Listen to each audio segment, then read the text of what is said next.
Pagpailam sa Davao City ubos sa MECQ, aprobado na. Atong sayron ang detalye sa live report ni Jandy Esteban. Jandy.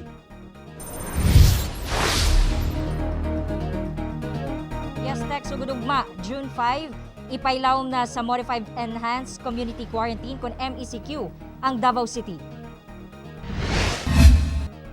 Giaprubahan na sa IATF ang rekomendasyon nga ibutang balik sa MECQ ang Davao City gikan GCQ pinaagi sa Resolution number 119 series of 2021 nga magsugod ugma June 5 hangtod June 20.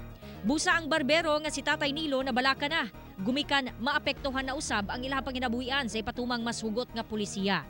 Giaprubahan na wala may mahimo pero binuang ginang trabaho kay adlaw-adlaw gud may nanginabuhi. Ang sa may pagkaon na mo sa pamilya na mo. Ipatuman sa Davao LGU ang regulasyon sa DTI sa operational capacity sa mga business establishment ubos sa MECQ classification.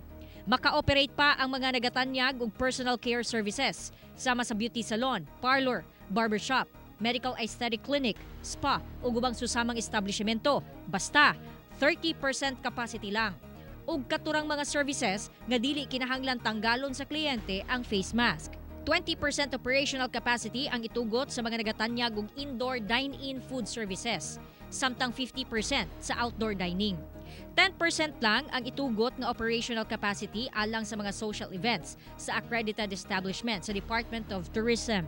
Hinuon tugutan gihapon kutob 50% sa capacity ang pampublikong transportasyon. Ang mga 18 anyos paubos ug mga 65 anyos pataas, ingon man mga mabdos ug dunay comorbidity, bawal gihapon mugawas sa panibalay, gawas lang kung essential ang lakaw ug emergency. Gitugot gihapon ang outdoor exercise apan duol ra sa panibalay. Sa religious gathering, 10% lang ang makatambong. Bawal ang indoor ug outdoor tourist attractions. Bawal ang recreational venue, entertainment venue nga dunay live performance ug uban pa.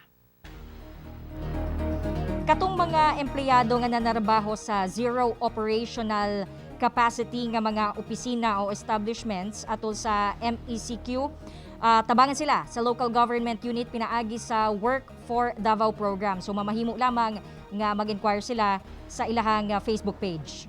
Tech. Okay, daghang salamat, Jandy Esteban.